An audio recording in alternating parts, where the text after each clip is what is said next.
ಹರೇ ಕೃಷ್ಣ ಕೃಷ್ಣ ಕೃಷ್ಣ ಹರೇ ಹರೇ, ಹರೇ ರಾಮ ರಾಮ ರಾಮ ಹರೇ ಹರೇ. ಶ್ರೀ ಭಗವಾನುವಾಚ ಬಹೂನಿ ಮೇ ವ್ಯತೀತಾನಿ ಜನ್ಮಾನಿ ತವ ಚಾರ್ಜುನ, ತಾನ್ಯಹಂ ವೇದ ಸರ್ವಾಣಿ ನ ತ್ವಂ ವೇತ್ಥ ಪರಂತಪ. ದೇವೋತ್ತಮ ಪರಮಪುರುಷನು ಹೀಗೆ ಹೇಳಿದನು. ಶತ್ರು ದಮನನಾದ ಅರ್ಜುನನೇ, ನೀನು ನಾನು ಅನೇಕ ಜನ್ಮಗಳನ್ನು ಕಳೆದಿದ್ದೇವೆ. ನನಗೆ ಅವೆಲ್ಲ ಜನ್ಮಗಳ ನೆನಪಿದೆ, ಆದರೆ ನಿನಗೆ ನೆನಪಿಲ್ಲ. ಸೊ ಯಾವಾಗ ನಾನು ಬೋಧಿಸಿದೆ ಅನ್ನೋದನ್ನು ನಿನಗೆ ಈಗ ನಾನು ಹೇಳಬೇಕಾ? ಅರ್ಜುನ, ನೀನು ಅನೇಕ ಜನ್ಮಗಳನ್ನು ಕಳೆದಿದ್ದೀಯಾ, ನಿನಗೆ ಯಾವುದರ ನೆನಪಿಲ್ಲ. ನಾನು ಅನೇಕ ಬಾರಿ ಇಲ್ಲಿ ಅವತರಿಸಿದ್ದೇನೆ, ನನಗೆ ಎಲ್ಲದರ ನೆನಪಿದೆ. ನಾನು ಹಿಂದೆಯೂ ಕೃಷ್ಣನಾಗಿ ಇದ್ದೆ, ಈವಾಗಲೂ ಇದ್ದೀನಿ, ಮುಂದೆಯೂ ಇರುತ್ತೇನೆ. ಅರ್ಜುನ, ನೀನು ಈಗ ಅರ್ಜುನನಾಗಿ ಇದ್ದೀಯಾ, ಹಿಂದೆಯೂ ನೀನು ಅಸ್ತಿತ್ವದಲ್ಲಿ ಇದ್ದೆ, ಮುಂದೆಯೂ ನೀನು ಅಸ್ತಿತ್ವದಲ್ಲಿ ಇರುತ್ತೀಯಾ. ಯಾಕೆಂದರೆ ನೀನು ಆತ್ಮ, ಆತ್ಮಕ್ಕೆ ಸಾವು ಅನ್ನುವಂಥದ್ದಿಲ್ಲ. ನಾನು ಪರಮಾತ್ಮ, ನಾನು ಯಾವಾಗಲೂ ಇದ್ದೆ, ಹಿಂದೆ ಕೂಡ ನಾನು ಇದ್ದೆ. ಸೊ ಲಕ್ಷಾಂತರ ವರ್ಷಗಳ ಹಿಂದೆ ನಾನು ಇದನ್ನು ಸೂರ್ಯದೇವನಿಗೆ ಬೋಧಿಸಿದೆ ಅನ್ನೋದು ನನಗೆ ನೆನಪಿದೆ. ಆದರೆ ನಿನಗೆ ನಿನ್ನ ಈ ಜನ್ಮದ ಬಗ್ಗೆ, ನಿನ್ನ ಹಿಂದಿನ ಜನ್ಮ ಯಾಕೆ, ಈ ಜನ್ಮದಲ್ಲಿ ಏನಾಗಿದೆ ಅನ್ನೋದು ಕೂಡ ನಿನಗೆ ಸರಿಯಾಗಿ ನೆನಪಿರುವುದಿಲ್ಲ. ಇದು ಭಗವಂತನಿಗೂ ನಮಗೂ ಇರುವಂತಹ ವ್ಯತ್ಯಾಸ. ಸೊ ಭಗವಂತ ಪ್ರತಿಯೊಬ್ಬರ ಹೃದಯದಲ್ಲಿ ಪರಮಾತ್ಮನಾಗಿ ಅವರು ಬರೋದರಿಂದ ಪ್ರತಿಯೊಂದು ಜೀವಿಯನ್ನ ಅವರು ಬಲ್ಲರು. ಪ್ರತಿಯೊಂದು ಜೀವಿಯ ಭೂತ ಭವಿಷ್ಯ ವರ್ತಮಾನವನ್ನ ಭಗವಂತ ಬಲ್ಲರು. ಆದರೆ ನಮಗೆ ನಮ್ಮ ಹಿಂದಿನ ಜನ್ಮದ ಮಾತು ಬಿಡಿ, ಈ ಜನ್ಮದ ಬಗ್ಗೆ ಕೂಡ ನಮಗೆ ಸರಿಯಾಗಿ ತಿಳಿದಿಲ್ಲ. ನಮ್ಮ ಬಾಲ್ಯದಲ್ಲಿ ಏನಾಯಿತು ಅನ್ನೋದರ ನೆನಪು ನಮಗೆ ಇಲ್ಲ ಅಲ್ವಾ? ಸಾಮಾನ್ಯವಾಗಿ ನಾವು ಎಲ್ಲವನ್ನ ಮರೆಯುತ್ತೇವೆ ಇಲ್ಲೇ. ಸೊ ಇದು ನಮಗೆ ಮತ್ತು ಭಗವಂತನಿಗೆ ಇರುವಂತಹ ವ್ಯತ್ಯಾಸ. ಭಗವಂತನಿಗೆ ಎಲ್ಲದರ ನೆನಪಿದೆ, ಅವರ ಬಗ್ಗೆ ನೆನಪಿದೆ, ಪ್ರತಿಯೊಂದು ಜೀವಿಗಳ ಬಗ್ಗೆ ನೆನಪಿದೆ. ಇದನ್ನ ಅವರು ಸೂರ್ಯದೇವನಿಗೆ ಯಾವಾಗ ಬೋಧಿಸಿದ್ರು ಅನ್ನೋದು ಕೂಡ ಅವರಿಗೆ ನೆನಪಿದೆ. ಆದರೆ ನಮಗೆ ಯಾವ ನೆನಪು ಇಲ್ಲ. ಭಗವಂತ ಹೇಳ್ತಾರೆ, ನನಗೆ ಎಲ್ಲದರ ನೆನಪಿದೆ ಅಂತೇಳಿ. ಅಜೋಪಿ ಸನ್ ಅವ್ಯಯಾತ್ಮ ಭೂತಾನಾಂ ಈಶ್ವರೋಪಿ ಸನ್ ಪ್ರಕೃತಿಂ ಸ್ವಾಮಧಿಷ್ಠಾಯ ಸಂಭವಾಮ್ಯಾತ್ಮ ಮಾಯೆಯ. ನನಗೆ ಹುಟ್ಟು ಎನ್ನುವುದಿಲ್ಲ, ನನ್ನ ಆಧ್ಯಾತ್ಮಿಕ ಶರೀರವು ಕ್ಷಯಿಸುವುದಿಲ್ಲ. ನಾನು ಎಲ್ಲ ಜೀವಿಗಳ ಪ್ರಭು. ಆದರೂ ಪ್ರತಿ ಯುಗದಲ್ಲಿಯೂ ನನ್ನ ಮೂಲ ಆಧ್ಯಾತ್ಮಿಕ ರೂಪದಲ್ಲಿ ಅವತರಿಸುತ್ತೇನೆ. ಸೊ ಇಲ್ಲಿ ಕೃಷ್ಣ ಏನು ಹೇಳ್ತಾ ಇದ್ದಾರೆ? ನನಗೆ ಹುಟ್ಟು ಎನ್ನುವುದು ಇಲ್ಲ, ಆದರೂ ನಾನು ಹುಟ್ಟುತ್ತೇನೆ. ಯಾಕೆ ನಾನು ಹುಟ್ಟುತ್ತೇನೆ? ಇಲ್ಲಿ ನನ್ನ ಭಕ್ತರಿಗೆ ಸಂತೋಷವನ್ನು ಕೊಡೋದಕ್ಕೋಸ್ಕರ ನಾನು ಹುಟ್ಟುತ್ತೇನೆ. ಸೊ ನನ್ನ ಭಕ್ತರ ಭಾವನೆಗಳಿಗೆ ಸ್ಪಂದಿಸೋದಕ್ಕೋಸ್ಕರ ನಾನಿಲ್ಲಿ ಹುಟ್ಟುತ್ತೇನೆ. So unborn is born. So ಹುಟ್ಟು ಎನ್ನುವುದಿಲ್ಲ, ನಾನು ಅಜ ಅಂತೇಳಿ. ಸೊ ನನ್ನ ಆಧ್ಯಾತ್ಮಿಕ ಶರೀರವು ಕ್ಷಯಿಸುವುದಿಲ್ಲ. ನಾನು ಮಗುವಾಗಿ ಬಂದರೂ ಅಥವಾ ಯಾವುದೇ ರೂಪದಲ್ಲಿ ಬಂದರೂ ನಾನು ಆಧ್ಯಾತ್ಮಿಕ ಶರೀರದಲ್ಲೇ ಇರುತ್ತೇನೆ. ಎಲ್ಲ ಜೀವಿಗಳ ಪ್ರಭು ನಾನು, ಆದರೂ ಪ್ರತಿ ಯುಗದಲ್ಲಿಯೂ ನನ್ನ ಮೂಲ ಆಧ್ಯಾತ್ಮಿಕ ರೂಪದಲ್ಲಿ ಅವತರಿಸುತ್ತೇನೆ. ಸೊ ಕೃಷ್ಣ ಅವತಾರವಲ್ಲ, ಕೃಷ್ಣ ತನ್ನ ಮೂಲ ಆಧ್ಯಾತ್ಮಿಕ ರೂಪದಲ್ಲಿ ಅವತರಿಸುತ್ತಾರೆ ಅನ್ನೋದನ್ನು ಅವರು ಇಲ್ಲಿ ಸ್ಪಷ್ಟಪಡಿಸುತ್ತಾರೆ. ಸೊ ದೇವಕಿಯ ಗರ್ಭದಲ್ಲಿ ಜನಿಸುವುದಕ್ಕಿಂತ ಮುಂಚೆ ಚತುರ್ಭುಜ ನಾರಾಯಣ ರೂಪದಲ್ಲಿ ದೇವಕಿಗೆ ಕಾಣಿಸಿಕೊಂಡು ನಾರಾಯಣ ಹೇಳ್ತಾರೆ, ನಾನು ನನ್ನ ಮೂಲ ರೂಪದಲ್ಲಿ ಅವತರಿಸುತ್ತೇನೆ ಅಂತ ಅಲ್ವಾ? ಸೊ ಹೇಗೆ ಅವರು ಅವತರಿಸುತ್ತಾರೆ? ನನ್ನ ಮೂಲ ಆಧ್ಯಾತ್ಮಿಕ ರೂಪದಲ್ಲಿ ನನ್ನ ಸ್ವ ಇಚ್ಛೆಯಿಂದ ನಾನು ಇಲ್ಲಿಗೆ ಬರುತ್ತೇನೆ. ಅದು ನನ್ನ ಇಚ್ಛೆ, ನಾನು ಇಲ್ಲಿಗೆ ಅವತರಿಸಬೇಕು ಇಲ್ಲಿ ಅವತರಿಸೋದು ಅನ್ನುವಂಥದ್ದು. ಆ್ಯಕ್ಚುಲಿ ನನಗೆ ಹುಟ್ಟು ಅನ್ನುವಂಥದ್ದಿಲ್ಲ, ಆದರೂ ನಾನು ಹುಟ್ಟುತ್ತೇನೆ. ಯಾಕೆ ನಾನು ಇಲ್ಲಿಗೆ ಬರ್ತೀನಿ ಅನ್ನೋದನ್ನು ಭಗವಂತ ಇಲ್ಲಿ ಹೇಳ್ತಾರೆ. ಸೊ ಈಗ ಭಗವಂತನಿಗೆ ಹುಟ್ಟು ಅನ್ನುವಂಥದ್ದಿಲ್ಲ, ಆದರೂ ಅವರು ಹುಟ್ಟುತ್ತಾರೆ. ಸೊ ಏನು ವ್ಯತ್ಯಾಸ ನಮಗೂ ಮತ್ತು ಭಗವಂತನಿಗೂ? ಸೊ ನಮ್ಮ ಹುಟ್ಟು ಯಾವ ಥರ ಆಗುತ್ತದೆ? ನಮ್ಮ ಕರ್ಮಗಳ ಪ್ರಕಾರ ಆಗುತ್ತದೆ. ಕರ್ಮಣ ದೈವನೇತ್ರೇಣ ಜಂತುರ್ದೇಹೋಪಪತ್ಯೆ. ನಮ್ಮ ಕರ್ಮಗಳ ಅನುಸಾರವಾಗಿ ನಾವು ಜನ್ಮವನ್ನು ಪಡೆಯುತ್ತೇವೆ. ಯಾರು ನಮ್ಮ ತಂದೆ ತಾಯಿಗಳಾಗಲಿದ್ದಾರೆ, ಯಾವ ಒಂದು ಸ್ಥಳದಲ್ಲಿ, ಯಾವ ಸಿಟಿಯಲ್ಲಿ, ಯಾವ ದೇಶದಲ್ಲಿ ನಾವು ಹುಟ್ಟುತ್ತೀವಿ ಅನ್ನೋದನ್ನು ನಾವು ಕೇಳಿಕೊಂಡು ಹುಟ್ಟುವುದಿಲ್ಲ. ನಮ್ಮ ಕೈಯಲ್ಲಿ ಇಲ್ಲ, ನಮ್ಮ ಕರ್ಮಗಳ ಪ್ರಕಾರ ಫೋರ್ಸ್ಫುಲಿ ನಮ್ಮನ್ನು ಇಲ್ಲಿಗೆ ಕಳಿಸಲಾಗುತ್ತದೆ. ಆದರೆ ಭಗವಂತನ ಹುಟ್ಟು ಆ ಥರ ಅಲ್ಲ, ಅವರ ಇಚ್ಛೆಯ ಪ್ರಕಾರ ಅವರು ಇಲ್ಲಿಗೆ ಬರುತ್ತಾರೆ. ಸೊ ಯಾವ ಥರ ವ್ಯತ್ಯಾಸ? ಭಗವಂತನ ರೂಪ ಅದು ಆಧ್ಯಾತ್ಮಿಕವಾಗಿರುವಂಥದ್ದು.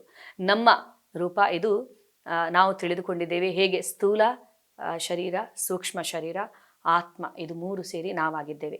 ಸ್ಥೂಲ ಶರೀರ ಪಂಚಭೂತಗಳಿಂದ ಕೂಡಿರುವಂಥದ್ದು, ಸೂಕ್ಷ್ಮ ಶರೀರ ಮನಸ್ಸು ಬುದ್ಧಿ ಅಹಂಕಾರಗಳಿಂದ ಕೂಡಿರುವಂಥದ್ದು, ಅದಾದಮೇಲೆ ಆತ್ಮ, ಇದು ಮೂರರ ಸಂಯೋಜನೆ ನಾವಾಗಿದ್ದೇವೆ.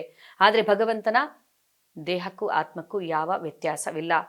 ಸೊ ನಮ್ಮ ಈ ದೇಹ ಅಶಾಶ್ವತವಾಗಿರುವಂಥದ್ದು, ಆತ್ಮ ಶಾಶ್ವತವಾಗಿರುವಂಥದ್ದು, ದೇಹ ಅಶಾಶ್ವತವಾಗಿರುವಂಥದ್ದು, ಮೃತ್ಯುವಿನೊಂದಿಗೆ ಕೊನೆಗೊಳ್ಳುತ್ತದೆ. ಆದರೆ ಭಗವಂತನ ರೂಪ ಅದು ಶಾಶ್ವತವಾಗಿರುವಂಥದ್ದು. ಸೊ ಭಗವಂತ ಮಾಯೆಯನ್ನ ನಿಯಂತ್ರಣದಲ್ಲಿ ಇಟ್ಟುಕೊಳ್ಳುತ್ತಾರೆ, ನಾವು ಮಾಯೆಯ ನಿಯಂತ್ರಣಕ್ಕೆ ಒಳಪಡುತ್ತೇವೆ. ಸೊ ಇನ್ನೇನು ವ್ಯತ್ಯಾಸ? ಭಗವಂತನಿಗೆ ಎಲ್ಲವೂ ನೆನಪಿರುತ್ತದೆ, ನಮಗೆ ನಾವು ಎಲ್ಲವನ್ನ ಮರೆಯುತ್ತೇವೆ.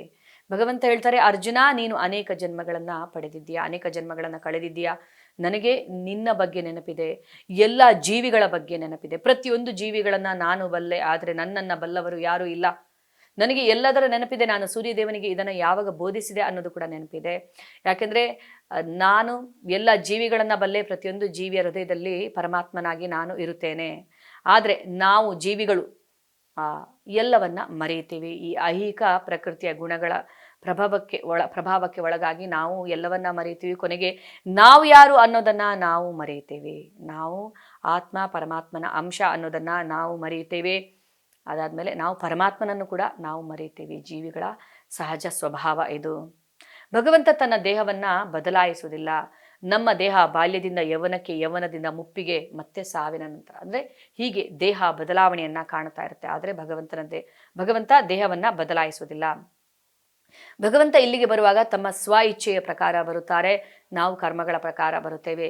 ಭಗವಂತನ ದೇಹ ಅದು ಅತೀತವಾಗಿರುವಂಥದ್ದು 3 ಗುಣಗಳಿಂದ ಮತ್ತು ದಿವ್ಯವಾಗಿರುವಂತಹದ್ದು. ನಮ್ಮ ದೇಹ ಭೌತಿಕ ದೇಹ. ಭಗವಂತನ ದೇಹಕ್ಕೂ ಆತ್ಮಕ್ಕೂ ಯಾವ ವ್ಯತ್ಯಾಸವಿಲ್ಲ, ನಮ್ಮ ದೇಹಕ್ಕೂ ಆತ್ಮಕ್ಕೂ ವ್ಯತ್ಯಾಸ ಇದೆ. ಭಗವಂತನ ದೇಹ ಕ್ಷಯಿಸುವುದಿಲ್ಲ, ಭಗವಂತನ ದೇಹ ಕ್ಷಯಿಸುವುದಿಲ್ಲ, ಬುದ್ಧಿ ಕ್ಷಯಿಸುವುದಿಲ್ಲ, ಸ್ಮರಣ ಶಕ್ತಿ ಕ್ಷಯಿಸುವುದಿಲ್ಲ. ನಮ್ಮ ದೇಹವು ಕ್ಷಯಿಸುತ್ತದೆ, ಬುದ್ಧಿಯು ಕ್ಷಯಿಸುತ್ತದೆ, ಸ್ಮರಣ ಶಕ್ತಿಯು ಕ್ಷಯಿಸುತ್ತದೆ. ಇದು ನಮಗೂ ಭಗವಂತನಿಗೂ ಇರುವಂತಹ ವ್ಯತ್ಯಾಸ.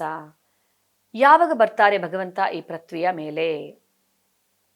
ಯದಾ ಯದಾ ಹಿ ಧರ್ಮಸ್ಯ ಗ್ಲಾನಿರ್ಭವತಿ ಭಾರತ ಅಭ್ಯುತ್ಥಾನಂ ಅಧರ್ಮಸ್ಯ ತದಾತ್ಮಾನಂ ಸೃಜಾಮ್ಯಹಂ. ಭರತ ವಂಶಜನಾದ ಅರ್ಜುನನೇ, ಯಾವಾಗ ಎಲ್ಲೆಲ್ಲಿ ಧರ್ಮದ ಅವನತಿಯಾಗುತ್ತದೋ ಮತ್ತು ಅಧರ್ಮವು ಹೆಚ್ಚುತ್ತದೋ ಆಗ ಸ್ವಯಂ ಅವತಾರ ಮಾಡುತ್ತೇನೆ. ಸೊ ಧರ್ಮದ ಅವನತಿಯಾದಾಗ ನಾನು ಧರ್ಮವನ್ನು ಸ್ಥಾಪಿಸೋದಕ್ಕೋಸ್ಕರ ನಾನು ಇಲ್ಲಿಗೆ ಬರುತ್ತೇನೆ ಅನ್ನೋದನ್ನು ಭಗವಂತ ಹೇಳ್ತಾರೆ.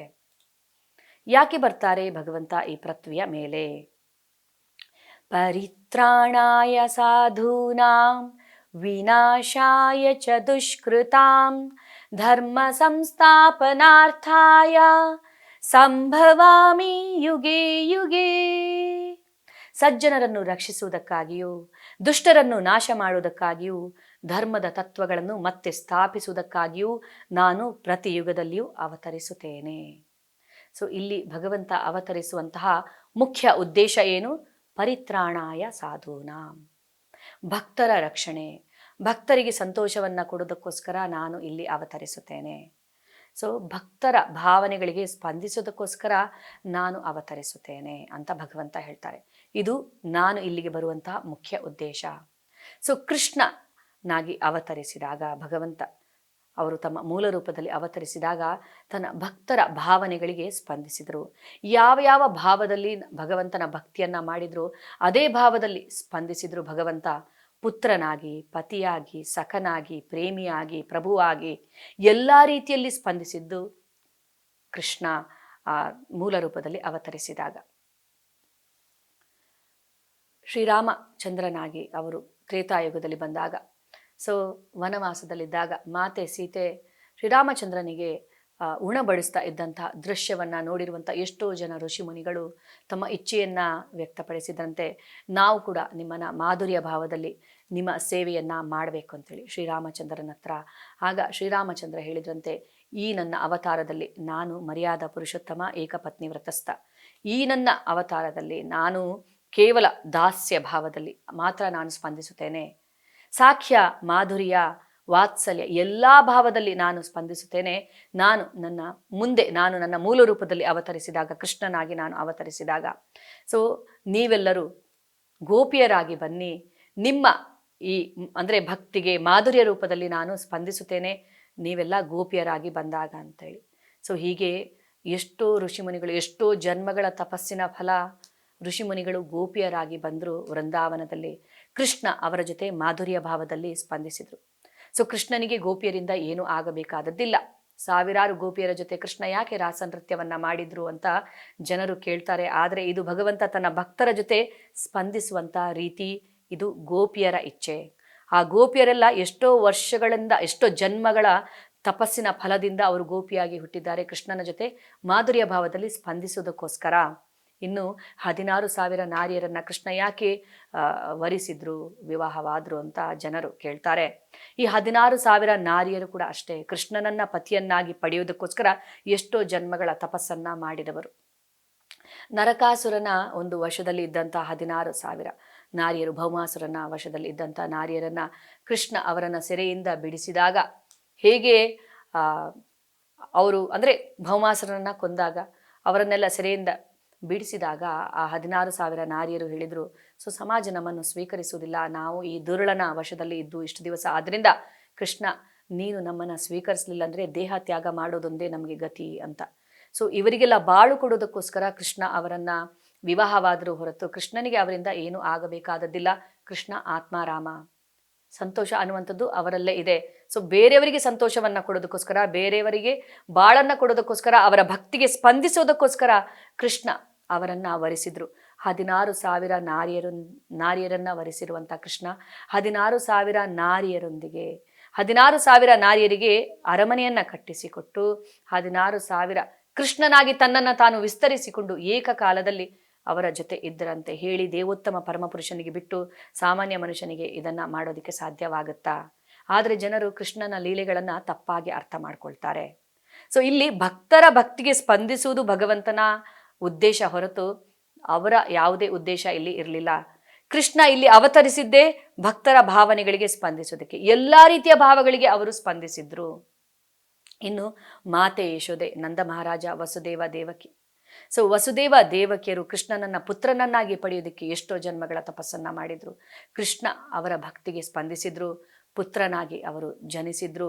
ಮಾತೆ ಯಶೋದೆ, ನಂದ ಮಹಾರಾಜ ಅವರಿಗೆ ಕೂಡ ಪುತ್ರನಾಗಿ ಅವರು ಜನಿಸಿ ವಾತ್ಸಲ್ಯ ಭಾವದಲ್ಲಿ ಅವರು ಸ್ಪಂದಿಸಿದ್ರು. ಸೊ ಇದು ಕೂಡ ಭಕ್ತರ ಭಕ್ತಿಗೆ ಭಗವಂತ ಸ್ಪಂದಿಸುವಂತಹ ರೀತಿ.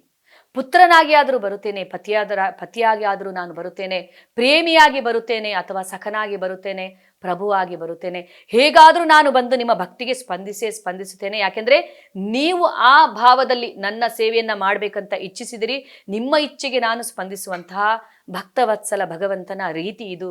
ಜನರು ಕೃಷ್ಣನ ಲೀಲೆಯನ್ನ ತಪ್ಪಾಗಿ ಅರ್ಥ ಮಾಡ್ಕೊಳ್ತಾರೆ ಅಲ್ವಾ? ವೃಂದಾವನದಲ್ಲಿರುವಂಥ ಗೋಪ ಬಾಲಕರೊಂದಿಗೆ ಯಾವ ಥರ ಸ್ಪಂದಿಸಿದ್ರು ಭಗವಂತ? ಸೊ ಸಖನಾಗಿ, ಎಷ್ಟು ಪ್ರೀತಿಯಿಂದ ನಡ್ಕೊಂಡ್ರು, ಸ್ನೇಹಿತನಾಗಿ ಗೋಪ ಬಾಲಕರೊಂದಿಗೆ ಸಾಮಾನ್ಯ ಗೊಲ್ಲನಾಗಿ ನಡೆದುಕೊಂಡ್ರು. ಸೊ ಮಿತ್ರನಾಗಿ ಅವರು ಸ್ಪಂದಿಸಿರುವಂತಹ ರೀತಿ, ಹೇಗೆ ಗೋಪ ಬಾಲಕರು ಕೃಷ್ಣನನ್ನ ಯಾವ ಥರ ಆಟ ಆಡಿಸ್ತಾ ಇದ್ರು, ಯಾವಾಗಲೂ ಕೃಷ್ಣ ಸೋಲ್ತಾ ಇದ್ರು ಗೋಪ ಬಾಲಕರ ಜೊತೆ ಆಟ ಆಡ್ತಾ ಇರುವಾಗ. ಯಾಕೆಂದ್ರೆ ತನ್ನ ಸ್ನೇಹಿತರಿಗೆ ಸಂತೋಷವನ್ನ ಕೊಡೋದಕ್ಕೋಸ್ಕರ ಕೃಷ್ಣ ಈ ಥರ ಒಂದು ಮಾಡಿದ್ರು. ಹೇಗೆ ಅಪ್ಪನ ಜೊತೆ ಮಗ ಆಟ ಆಡ್ತಾ ಇರುವಾಗ ಅಪ್ಪ ಯಾವಾಗಲೂ ಸೋಲ್ತಾರಲ್ಲ, ಪುಟ್ಟ ಮಗುವಿಗೆ ಸಂತೋಷವನ್ನ ಕೊಡೋದಕ್ಕೋಸ್ಕರ, ಇದೇ ತರ ಭಗವಂತ ತನ್ನ ಮಿತ್ರರಿಗೆ ಸಂತೋಷವನ್ನ ಕೊಡೋದಕ್ಕೋಸ್ಕರ ಯಾವಾಗಲೂ ಸೋಲ್ತಾ ಇದ್ದರಂತೆ. ಅದಾದ್ಮೇಲೆ ಹೇಗೆ ಅವರು ಪ್ರಭುವಾಗಿ ಕೂಡ ಸ್ಪಂದಿಸಿದ್ರು. ಹೀಗೆ ಎಲ್ಲಾ ಭಾವದಲ್ಲೂ ಸ್ಪಂದಿಸಿರುವಂಥದ್ದು. ಸೊ ಕೃಷ್ಣ ಅವರು ಅವತರಿಸಿದಾಗ ಅವರು ಈ ಒಂದು ತನ್ನ ಭಕ್ತರ ಭಕ್ತಿಗೆ ಸ್ಪಂದಿಸಿರುವಂಥದ್ದು. ಇದು ಭಗವಂತ ಈ ಪೃಥ್ವಿಯಲ್ಲಿ ಅವತರಿಸುವಂತಹ ಮುಖ್ಯ ಉದ್ದೇಶ.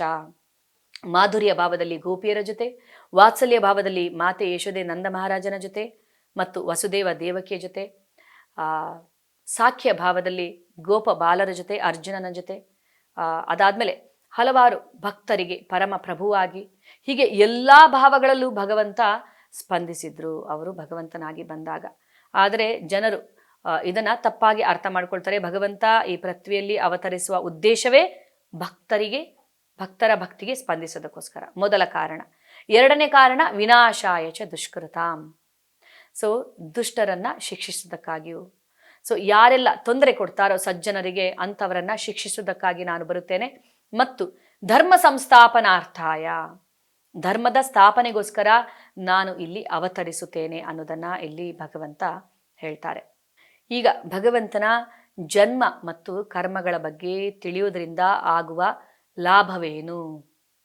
ಜನ್ಮ ಕರ್ಮ ಚ ಮೇ ದಿವ್ಯಂ ಏವಂ ಯೋ ವೇತ್ತಿ ತತ್ವತಃ ತ್ಯಕ್ತ್ವಾ ದೇಹಂ ಪುನರ್ಜನ್ಮ ನೈತಿ ಮಾಮೇತಿ ಸೋ ಅರ್ಜುನ. ಅರ್ಜುನನೇ, ಯಾರು ಹೀಗೆ ನನ್ನ ಹುಟ್ಟಿನ ಮತ್ತು ಕರ್ಮಗಳ ದಿವ್ಯ ಸ್ವರೂಪವನ್ನು ಯಥಾರ್ಥವಾಗಿ ತಿಳಿದುಕೊಳ್ಳುವರೋ ಅವರು ದೇಹತ್ಯಾಗ ಮಾಡಿದ ನಂತರ ಮತ್ತೆ ಈ ಐಹಿಕ ಜಗತ್ತಿನಲ್ಲಿ ಹುಟ್ಟುವುದಿಲ್ಲ, ಅವರು ನನ್ನ ನಿತ್ಯ ನಿವಾಸಕ್ಕೆ ಬರುತ್ತಾರೆ. ಸೊ ಭಗವಂತನ ಜನ್ಮ ಮತ್ತು ಕರ್ಮಗಳನ್ನು ತಿಳಿದುಕೊಳ್ಳುವುದು ಅಷ್ಟು ಸುಲಭವಲ್ಲ. ಎಂಥವರು ಕೂಡ ಮೋಸ ಹೋಗ್ತಾರೆ ಭಗವಂತನ ಜನ್ಮ ಮತ್ತು ಕರ್ಮವನ್ನು ತಿಳಿಯುವುದರಲ್ಲೇ. ಪುಟ್ಟ ಬಾಲಕನಾಗಿ ವೃಂದಾವನದಲ್ಲಿ, ಅವರು ಮಥುರಾದಲ್ಲಿ ಹುಟ್ಟಿ ಸೆರೆಮನೆಯಲ್ಲಿ ಭಗವಂತ ಹುಟ್ಟುತ್ತಾರೆ ಅಲ್ವಾ. ಸೊ ತನ್ನ ತಂದೆ ತಾಯಿಯಾಗಿರುವಂಥ ವಸುದೇವ ದೇವಕಿಯರಿಂದ ತಾನು ರಕ್ಷಿಸಲ್ಪಡುತ್ತೇನೆ ಅನ್ನುವಂಥ ಭಾವನೆಯನ್ನ ಅವರು ಕೊಡುತ್ತಾರೆ. ಸೊ ಭಗವಂತನಿಗೆ ಯಾರು ತಂದೆ ತಾಯಿ ಯಾರು ಆಗಲಿಕ್ಕೆ ಸಾಧ್ಯ? ಆದರೆ ಭಕ್ತರಿಗೆ ಸ್ಪಂದಿಸೋದಕ್ಕೋಸ್ಕರ ಅವರು ಪುತ್ರನಾಗಿ ಬರುತ್ತಾರೆ. ಸೊ ಅದು ಭಕ್ತರ ಇಚ್ಛೆ, ಕೃಷ್ಣನನ್ನ ಪುತ್ರನನ್ನಾಗಿ ಪಡೆಯುವಂಥದ್ದು.